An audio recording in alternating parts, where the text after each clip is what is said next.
It feels a million miles away, but when I'm close to you, I pray that I'll never have to leave.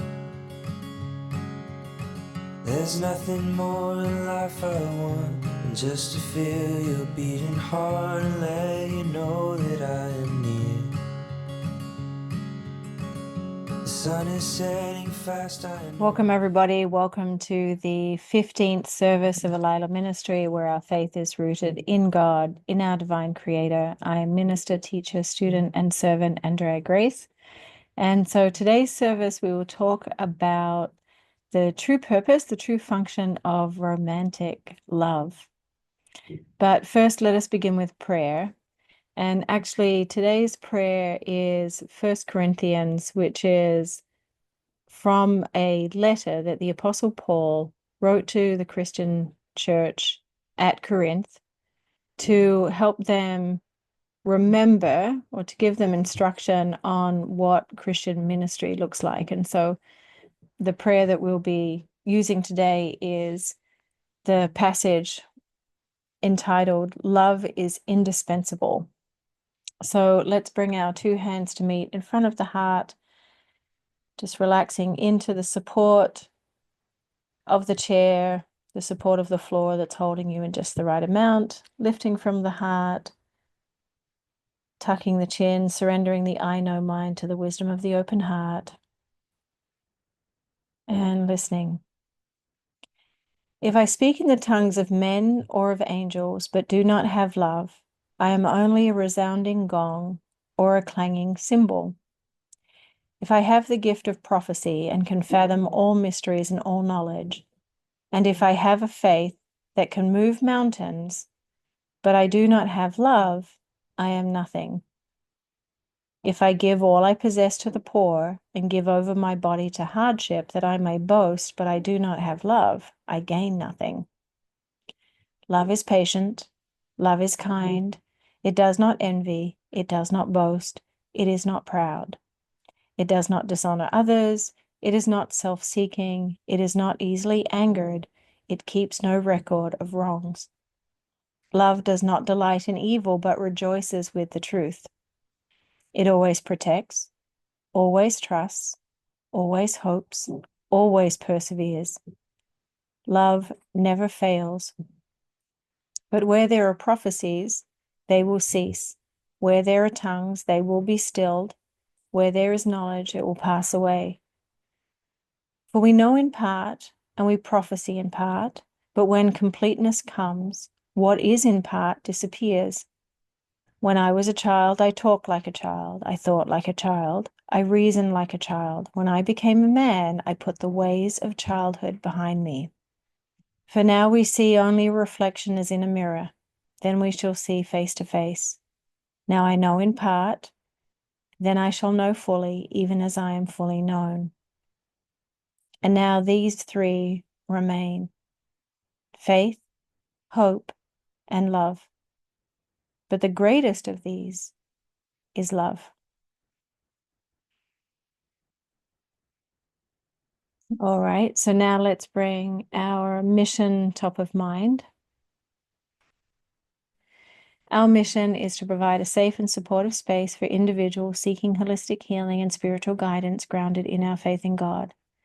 We believe that true healing comes from a connection to the divine and the recognition of the inherent divinity within each individual. We seek to honor the body, mind, and spirit connection through natural healing methods aligned with God's design for the human body. We strive to empower individuals to take an active role in their own healing process by providing guidance and support that's rooted in spiritual principles, and we aim to create an environment that fosters compassion, connection, and growth. Through our work, we hope to inspire others to deepen their faith in God and discover the transformative power of spiritual healing. All right, so let's come back to 1 Corinthians and let's bring to mind what love is. We're reminded that love is patient.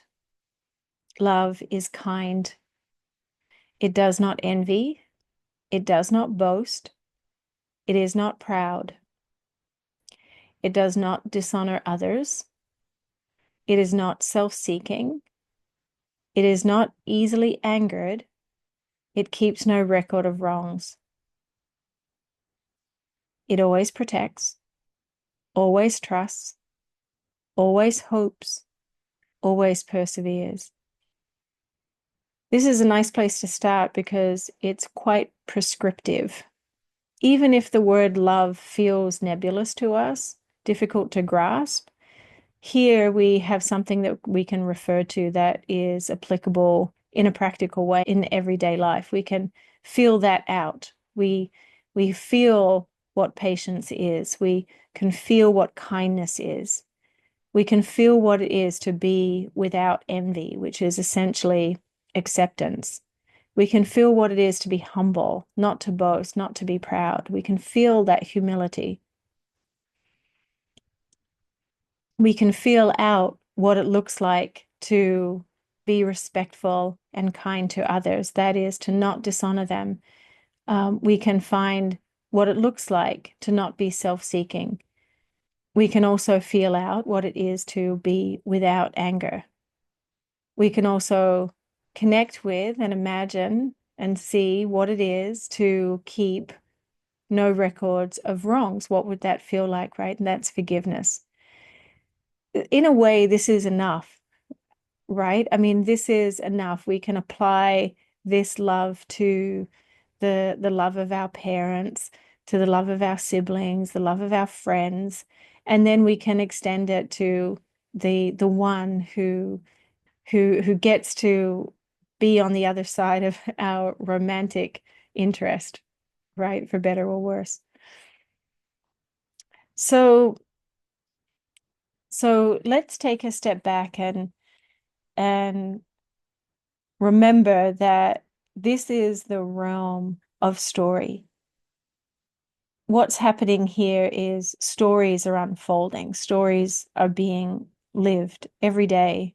We have the story of our day. We have the story of this minute, the story of this hour, and the overall story of our lives, the story, the history of humanity as a collective through time. So what if what this is to be the ultimate love story? And if that were true, how are we doing? How are we doing with that within our own lives? If our story was meant to be a love story, how are we doing as we participate as a human being with each other in society as a collective? How are we doing with that? Again, going back to the prescription of what love is, we can measure ourselves, we can measure how we're doing given that prescription. It's beautiful, it's succinct, it's clear, it's applicable. So how are we doing? And then what if the love story actually is for us to settle into and come home to that the true love, the original love, the love out of which all of this is born, into which all of this will die into, in the consciousness, in the heart, the hearth, in which we exist. What if this is the love story where we're given these opportunities to, and especially the difficult ones, I often talk about difficult experiences, but through those that we are to turn our faces to God. So if we think about love, even if we were just to consider it, contemplate it as a word, we can connect with how love is a nuance, it's an energy, it's a grace. And so we can say that it's love, it's that which is love that makes us loving, right? It's love that makes us loving. So we are the receivers, we're the receptors, we're the transmuters, the broadcasters of this energy. So it's love that makes us loving, right? So it comes from on high. And we're not the original creators of it. We're the receivers of it, but we are also the amplifiers and the broadcasters of it. So let's just start with that. It's love that makes us loving. And then it's kindness that makes us kind. It's wisdom that makes us wise. It's humor. It's mirth that makes us funny. It's generosity. It's abundance that makes us generous. But then on the flip side, we also have the other emotions, energy emotion, which is that it's anger that makes us angry. It's fear that makes us fearful. It's worry that makes us worried, right? So these energies pre-exist before we do. And so that means that how we experience these energies is through the alchemy of our biology, right? And so I think we can say that all that is, which we call God, all that is all of these things, is all of these things, includes all of these things. And so what if all of it we can put under the umbrella of the word love, just for fun? Now, the word love in English, etymologically, if that's a word, is fairly narrowly defined. The etymology of the word love points to affection, desire, kindness, friendship. Kindness is kinship, right? So the etymology of the word love is from Old European, then into Old English, but actually the root of it we can find in the roots of the Germanic languages as well as the Slavic languages. Actually, it's interesting. Maybe we'll look at it. Seeing as I've just gone down that trajectory. Okay, so the origin of the word love in English comes from the Old European word live. That BH is actually a V sound, live. We can also find a similar iteration in the Proto-Germanic roots with the word lubo, as well as the Old Norse, spelled LOF but pronounced laf, which is said to have been a word used for praise and approval. And then the Old English word was luvu, where the F there is pronounced with a vert sound, luvu. And so we can hear how, okay, that sounds more similar to the word that we know to be love now. And then interestingly, when I was in Russia, my friend introduced me to a woman who she said her name means love, and her name was Lubov. I'm probably butchering the pronunciation, but anyway, it's so interesting that the tenets are fairly widespread for this word. Now, actually, coming back to the Corinthians, the translation for the word love, the word used actually for the word love was agape, which is slightly different. But for our part, the word love encompasses affection, desire, a kinship, a caring, a friendliness. So through the human condition, through who we are as human beings, how we relate to one another, how we do things, how we create, it's through it's through attention, affection, desire, care, kindness, right? And it's enough, I think. It's enough to just be able to connect with these what I call states of grace, these graces, which are gifts actually, gifts for us. So yeah, so the word agape though is a bit of a bigger word. It's more it's a word that is pointing more towards divine love, God's love for humanity. I think the easiest way that we can connect with that or relate to it is like a father's love or a mother's love, a parental type love, that unconditional parental love, which that more describes agape. But the word love as we use it is more feels more human. Um, all right, so I just did a little segue there into the root of the word love. Okay, so where was I? So what I was saying is that I think it's safe to say that all of these gifts, all of these graces are included in that which we understand or what we consider to be God, that it's not excluded. Everything exists within the mind and the heart of God, all of it. So within the mind of God, we have the paradox. We have love, but then we also have its opposite. It includes both.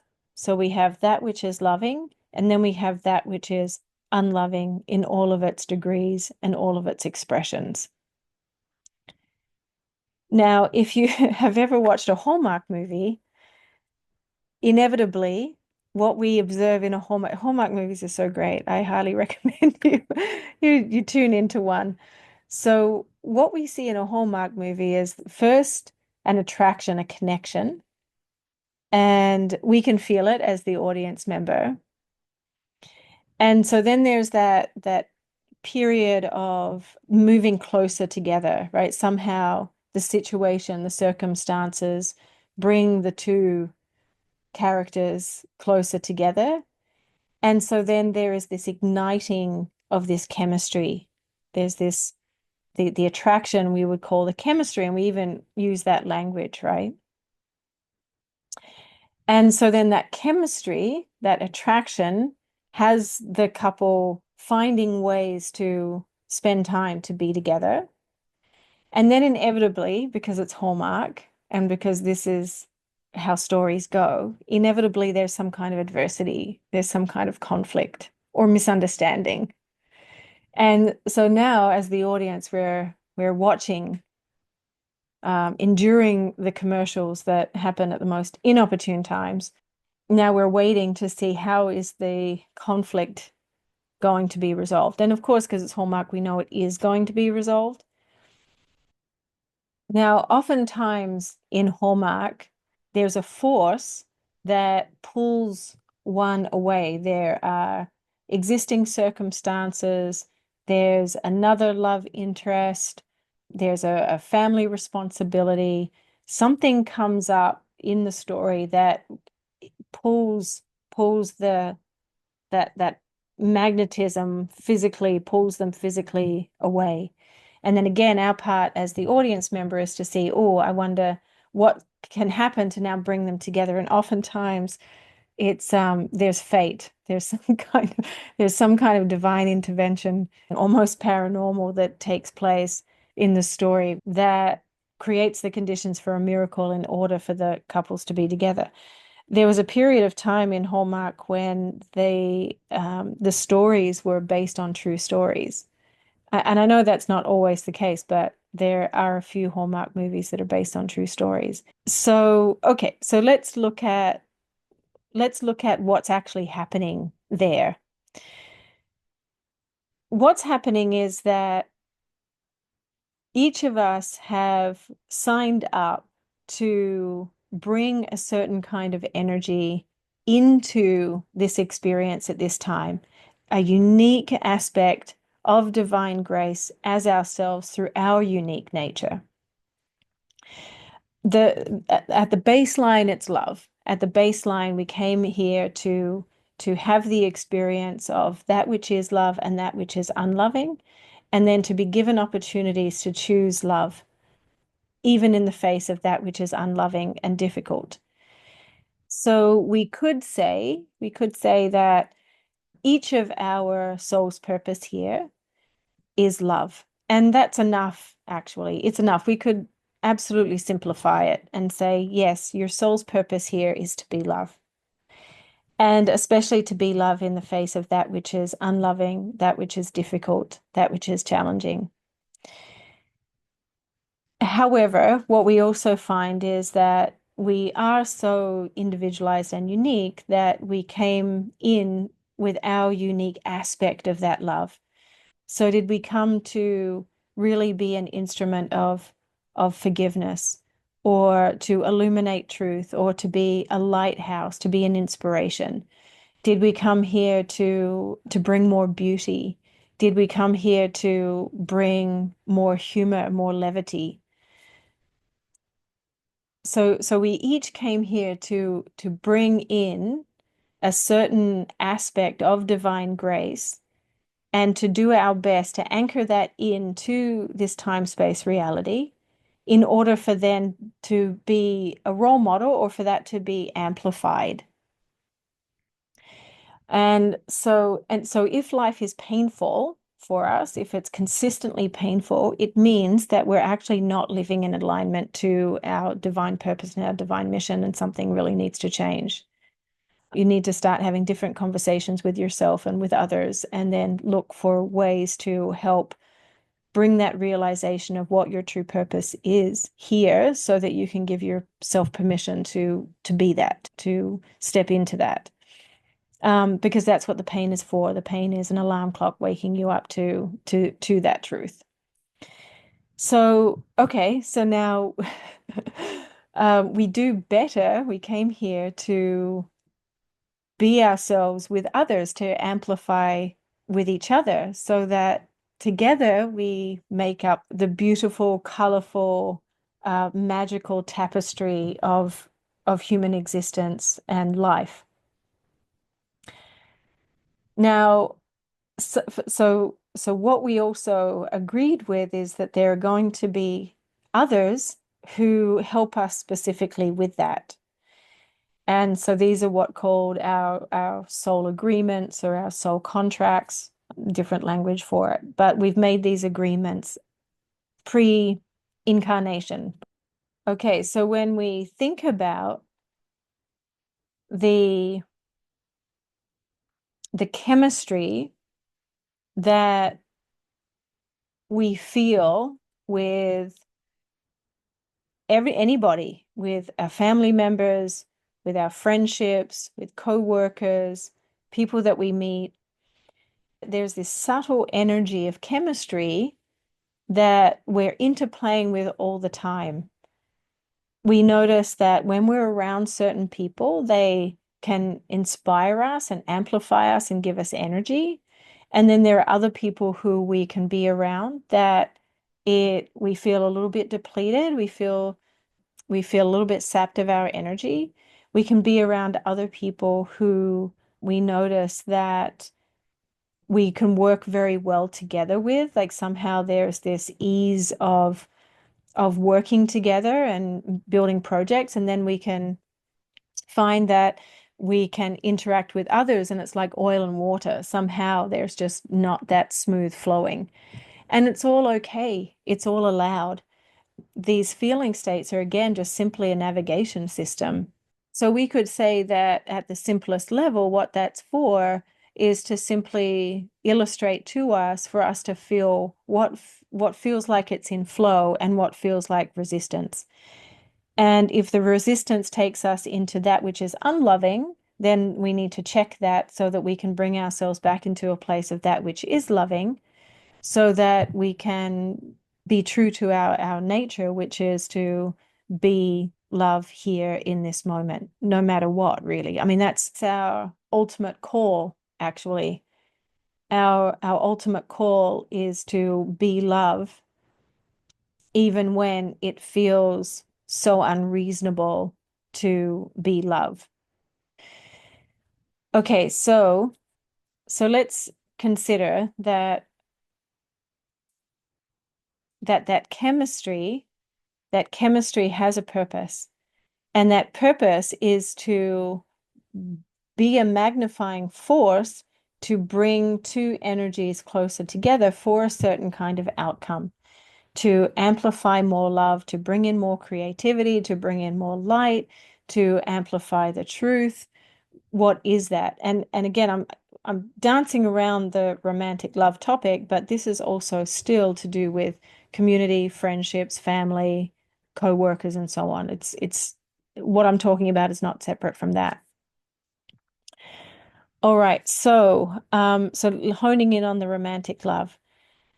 So when we're watching a romantic movie, like a Hallmark movie, we as the audience member can see that attracting force. We can see the chemistry, even when the characters may be in conflict and are annoyed with each other, right? So oftentimes in a romantic movie, in a Hallmark movie, there's this conflict and there is that resistance. But as the audience member, we see that, oh, actually, there's this chemistry there, this underlying chemistry, this underlying attraction that somehow they don't see yet. But how they experience it actually is through this resistant energy and then through this interpersonal conflict. So, for our part as the audience, we're amused by it, even though the characters who are playing the part and living it are very convinced in their feelings of how that other person is irritating or obnoxious or whatever. Do you know what I mean? Oh, it's so funny. Okay, so let's look at the chemistry that's taking place there. Okay, so we talked about how we already have these soul agreements. So imagine that it's almost as though God reaches down and then pushes a button in each of them and ignites this spark, ignites this attracting spark. And so then inevitably that energy starts to bring these two closer and closer together. And even as I bring my hands together in this way, I can feel that. I can feel like a subtle pressure. I can feel a subtle tingling in my fingers and in my palm. And it feels almost like a repelling force, interestingly. And these are my two hands that are like twins that are already connected at the source, right? And so what we are is not different to that. We're the same. We're the same as our own hands. And so as that attracting force starts to pull the two individuals together, what the personality does is it throws out a projection of itself. So now we have four entities in relationship, starting to be in relationship. So we have the actual individual who then throws out a persona. And so it's that the persona that they consider to be attractive and they want to be liked through. And again, this is it within the context of a romantic attraction, mutual romantic attraction, okay? Let's say the two characters are Robert and Lynn. And so now Robert throws out his projection, Lynn throws out her projection. And again, this projection is what they consider to be attractive and likable. And so now, as they throw that out, it's the Robert and the Lynn aspects, this persona, that starts to interact and get closer and closer together to eventually merge and become the Robin. And so now we have this Robin entity. And so now it's that entity that has become conjoined that helps bring the actual physical magnetism of Robert and Lynn together and to bring that physical connection closer and closer together to then have that physical interaction. And so this whole process takes time. And that's why it's energetically inappropriate to have physical relations before these projected energies have a chance to really feel each other out. It's important for us as human beings, as energetic beings more, that we take the time to be in each other's energy fields so that our energy fields can start to find their way to align, to calibrate, to communicate in a subtle way. before the physical exchange. If the physical exchange is too soon, that can end up creating the conditions for dis-ease. So the paradox, however, is that generally speaking, the human male feels connected through the physical act. And that's the means through which, that's the way through which he can feel connected, express his affection. Whereas, again, generally speaking, for women, it's more of an emotional safety that she's seeking. And so that's why it's important that a couple gives themselves plenty of time to just be in each other's energy fields before they actually allow that physical intimacy to take place, so that there's time for those feelings of safety. So from the male, that feeling of safety comes through the lower chakras, through the nether regions, whereas the female's sense of safety and connection can come through the heart and through the head. So if two people prematurely have a physical interaction, like I said, it can create the conditions for dis-ease. So for the woman, it can manifest as some kind of like bacterial infection or yeast infection or something like that. And so then, when the body gets out of balance like that, you can see how that would be one of the reasons for disconnecting, from pulling away. And so what's wanted is that connection is getting closer to together become amplifiers of love. But then what ends up happening, if it takes place too soon or prematurely, it actually creates the conditions for disconnection. And so all that we're acknowledging here is that while a romantic connection is dynamic and is exciting and has an alchemy, at the same time, paradoxically, it also requires a recognition of a natural pace, that we need to be mindful that it takes time for our energy fields to get used to one another, to feel each other out, for those projected personas to intermingle, to become one, in order then for the physical aspects to follow suit and then become one. All right, so I think here we will we'll take our break. So thank you for joining with me so far. I'm so grateful that you show up for this ministry to learn more about yourself. So here in the break, it's time to pass the basket as well. And so I just want to thank everybody who has contributed to the ministry. Thank you for your contributions. It helps so much.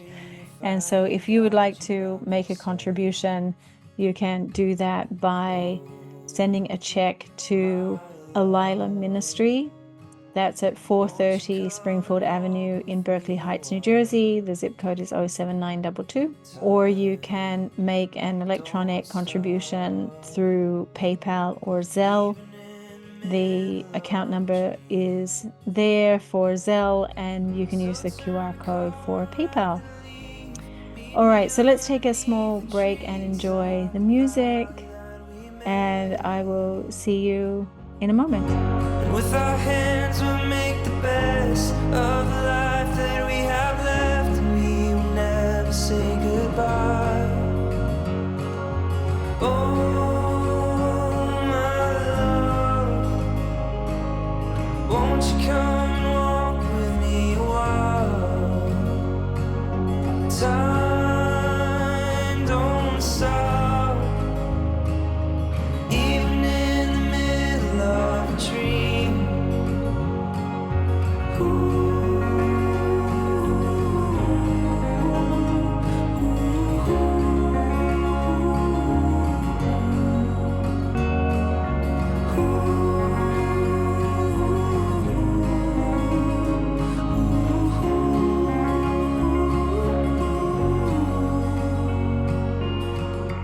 Turn the car around and leave.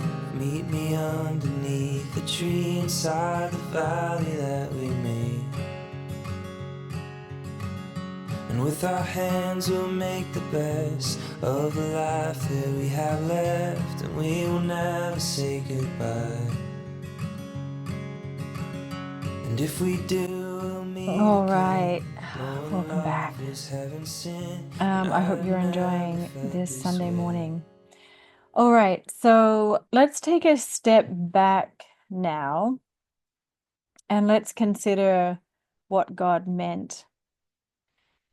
So, if God is all and everything's included, and God is love, which is all, what does love want to do? Right? Love wants to inevitably make more of itself. And so this is essentially what we do here as human beings. We are creation beings. We make things. We make more of ourselves through our inspired thoughts and through our actions and our creativity, right? And then also we're reproductive beings. And so we also beget ourselves through the process of reproduction. So let's say that love's action is to make more of itself. And so the intent is to make more of itself through us. So if we are a creation of our Creator, then our purpose is to be an instrument through which God's intent can be made manifest. Okay, so what if we came here to be instruments of divine grace, of divine love, and that love wants to amplify and make more of itself? Okay, so now in the context of two beings coming together within the context of a romantic love relationship, what happens is, so now love, that initial attraction, gives this influx of loving, caring, desirous feeling, right? This feeling of kinship and this desire to get closer together. And so at first, then there's this honeymoon period, right? So there's this, which is identifiable. We have language for it. And it's when the other person can't do anything wrong. And even if they do something wrong, it's okay. It's kind of cute and funny.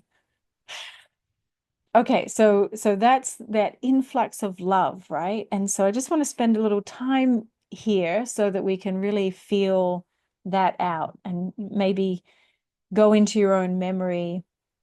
If you're in a long-term relationship, maybe go into your memory of what it was like when you first met and first made that connection, especially in the connection of a love relationship as opposed to an arranged marriage where the love grew over time through the cultural mores and the expectations of the role that each one plays for one another, right? So in the context of this love relationship, though, where love gets to delightedly amplify itself through these two human beings, that heady feeling is the entry point for and an experience of unconditional love. And it's ignited inside, right? The heart opens, the mind is open, the body opens. There's this curiosity, there's an interest, there's a desire to connect, a desire to serve. Often, if it's in its lowest expression, it can be a desire to control, but that's not what we're talking about here. We're just talking about that initial spark of attraction, of chemistry, of interest, of attraction, right? Where you are showing up to be of service for one another and they are perfect in each other's eyes. Now, inevitably, what happens though is that because love wants to make more of itself, inevitably, love will bring up in time that which is unlike itself. And so what that looks like is insecurities, doubts, past memories that this reminds you of.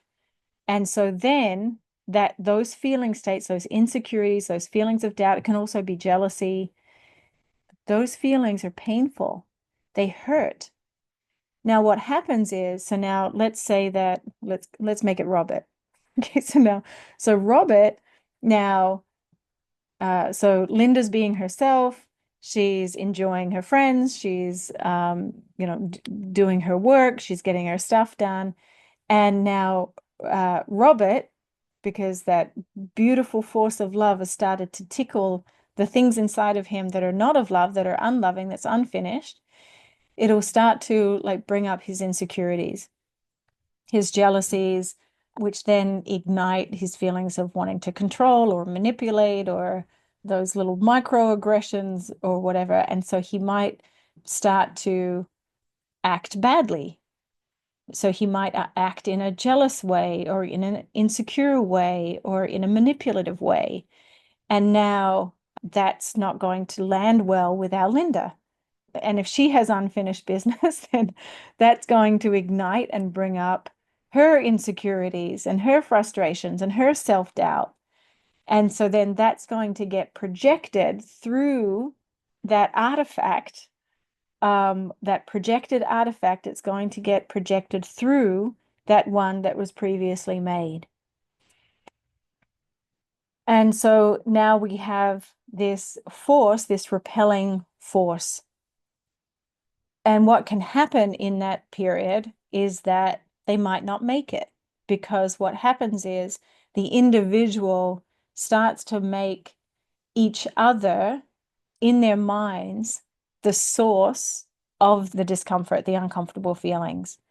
So innocently, our Robert thinks that Linda is the cause of his anger, his jealousy, his insecurity. So, and he might even tell himself, she makes me crazy. She makes me jealous. She makes me so mad. So now in his mind, she has become the source of his pain, of the discomfort. When, as I'm taking you through this, you know, as I know, it's not true. That all that's happened is actually love has come in and then dug real deep and touched upon the debris from the past that's settled there in the bottom of his consciousness and his nature and his energy field, and has started to churn that up and bring that to the surface. So the required course here is actually that what he needs to do is to clean that up. He needs to find the truth, the underlying truth behind that jealousy and the insecurity and the self-doubt and so on. And he needs to work on his own or together. He can be honest about it and say, I'm noticing that these uncomfortable feelings are arising and I feel out of control with these feelings. And so I just want to share these with you, my dear Linda. And she might say, well, yeah, that must be painful. That must be painful. How can I help? What do you need to feel okay? What do you need to feel safe? How can I help you with that? And that would be a very sweet kind of conversation. But it's not a common conversation, because what often happens is we end up in this pinball machine where somebody's little microaggression then ignites a microaggression over here, and then they start slinging each other with these little aggressions, and then that turns into punishment, and that turns into moving away. I don't want to feel this. I don't deserve that. Who does he think he is? And so all the girlfriends will line up and agree that he's behaving badly and she deserves better. And so then it creates the conditions for a breakup, right? But that's not what God meant. That's not what God meant. God meant that he was going to ignite, he was going to infuse you with unconditional love to tickle your heart, to tickle your loins, to activate your muscles and your body and your interest, your creative life force, to then open up all of your energy channels to be an instrument to be able to bring more love into this now moment, and then to amplify it together as a couple, to magnify that love, and then where love has served to bring up that which is unloving, and then that gets cleared out safely and properly and appropriately within the context of the love relationship, which is the container. The relationship is the container. Then within that container, now the timing is right to procreate, to bring children. So the children ideally are an effect of that love relationship, where the relationship is the container filled with that unconditional love, and then the children are born into that container to bring forth in their little way, purely and beautifully more of that unconditional love. And so what I'm painting here is the context of why it's important that we make the container of the relationship the most important thing, and why it's through a spiritually evolved species, it's through a spiritually evolved people that we enter into monogamous relationships. Because what I'm just describing doesn't work in a polyamorous type environment, because what that looks like energetically is leakage. And so I've spoken to people who have opted for a polyamorous lifestyle approach. However, what I can see energetically there is that the energy is stuck in the lower chakras, because really the love relationship is meant to be a pathway, a true love relationship, a true romantic relationship where it's moved through from the insecurities, where unconditional love has brought up that which is unloving, that has been taken care of within the safety of the relationship, and now the relationship has moved into what we can call the holy relationship. That word is not original to me. It just makes total sense because it's whole, it's complete, it's a beautiful description for the ideal outcome for an intimate romantic relationship. So the holy relationship is one where the love that gets created is used to be returned to God, to be returned to the divine. And so within that romantic relationship, what also is a required ingredient is a spiritual focus. That a spiritual focus must be a foundational focus, must be a foundational ingredient, intention, and action through which that love can be returned. The love that has been bestowed can be returned now to the infinite divine creator from which it came from and from which it never left anyway. But so within the polyamorous relationships, it's a funny one, because I've seen how it's been mm, it's being justified as being a spiritual practice because I'm loving without boundaries, or I'm loving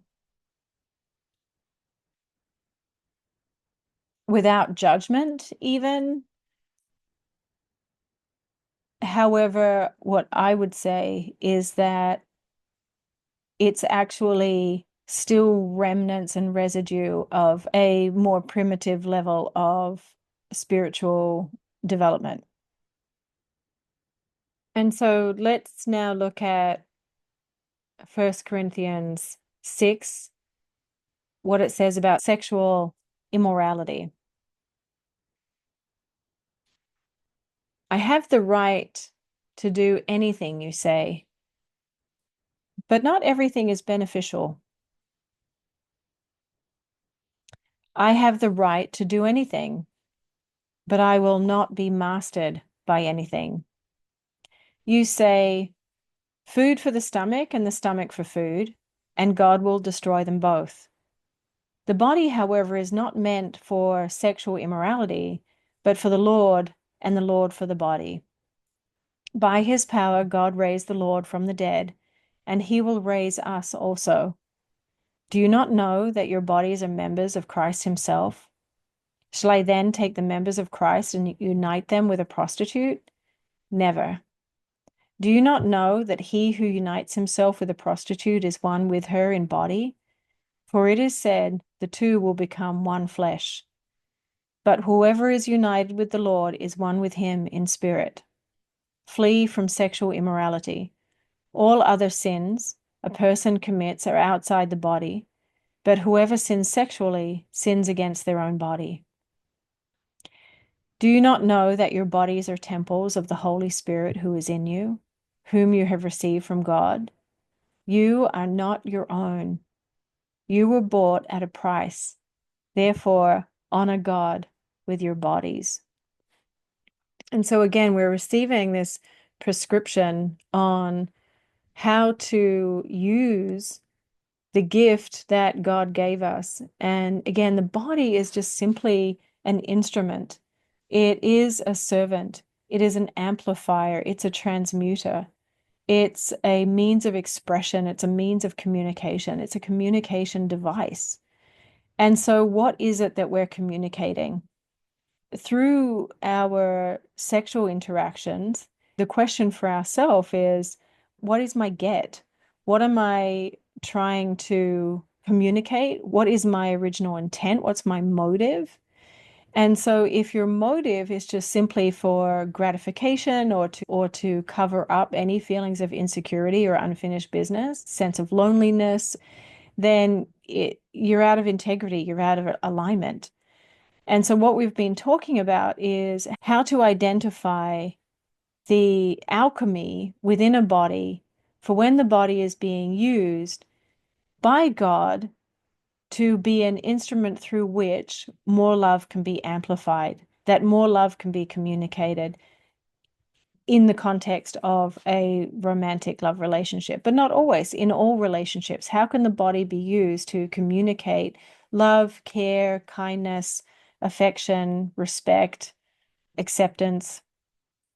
Let's now go to when Peter is addressing a group of Christians who are living in the Roman provinces of Asia Minor. And let me bring that up here. Where is it? Okay, so he says, therefore, since Christ suffered in his body, arm yourselves also with the same attitude, because whoever suffers in the body is done with sin. As a result, they do not live the rest of their earthly lives for evil human desires, but rather for the will of God.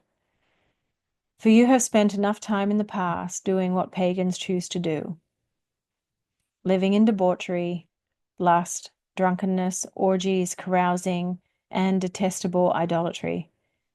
They're surprised that you do not join them in their reckless, wild living, and they heap abuse on you, but they will have to give account to him who is ready to judge the living and the dead. For this is the reason the gospel was preached even to those who are now dead, so that they might be judged according to the human standards in regards to the body, but live according to God in regard to the spirit. Peter says, the end of all things is near. Therefore, be alert and of sober mind, so that you may pray. Above all, love each other deeply, because love covers over a multitude of sins. Offer hospitality to one another without grumbling. Each of you should use whatever gift you have received to serve others as faithful stewards of God's grace in its various forms. If anyone speaks, you should do so as one who speaks the very words of God. If anyone serves, you should do so with the strength God provides, so that in all things God may be praised through Jesus Christ. To him be the glory and the power forever and ever. Amen. And so we are reminded to clean up our act where needed. All right. So my final exercise for you is to first bring to mind the one for whom you have a romantic love for, and with them in mind, sing or send, like a prayer, those lyrics to that one. It could be a love poem, it doesn't have to be a song.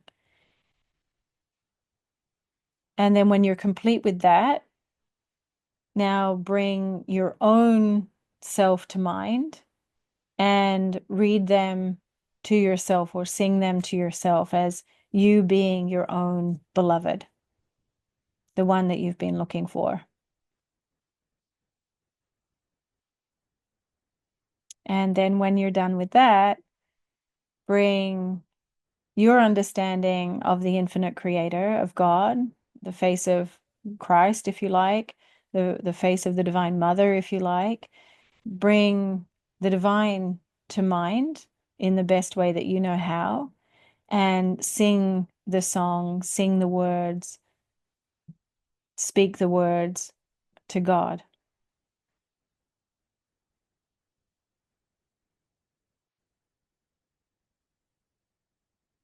Because as essentially the love that we feel in our hearts is for us actually, and is our gift back to God.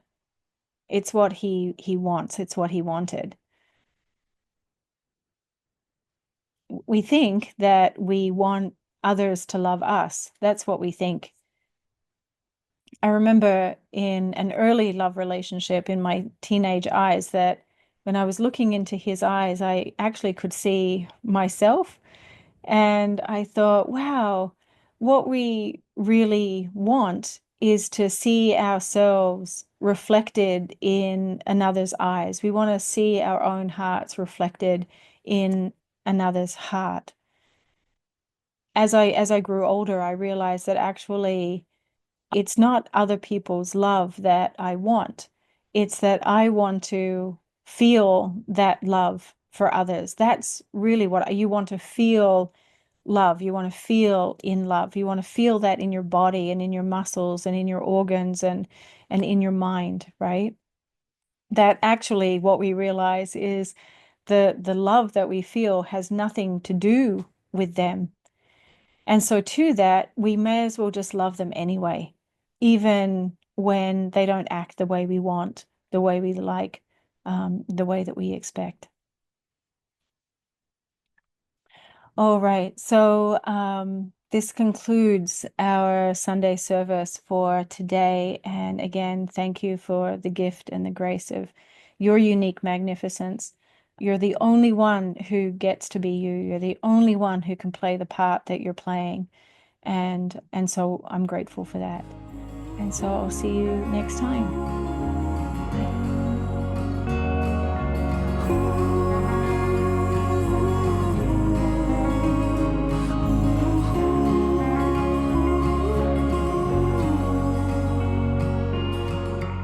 Turn the car around and leave. Meet me underneath the tree inside the valley that we made.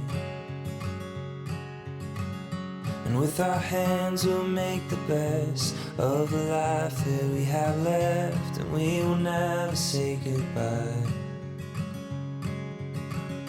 And if we do, we'll meet again, knowing love was heaven sent, and I've never felt this way.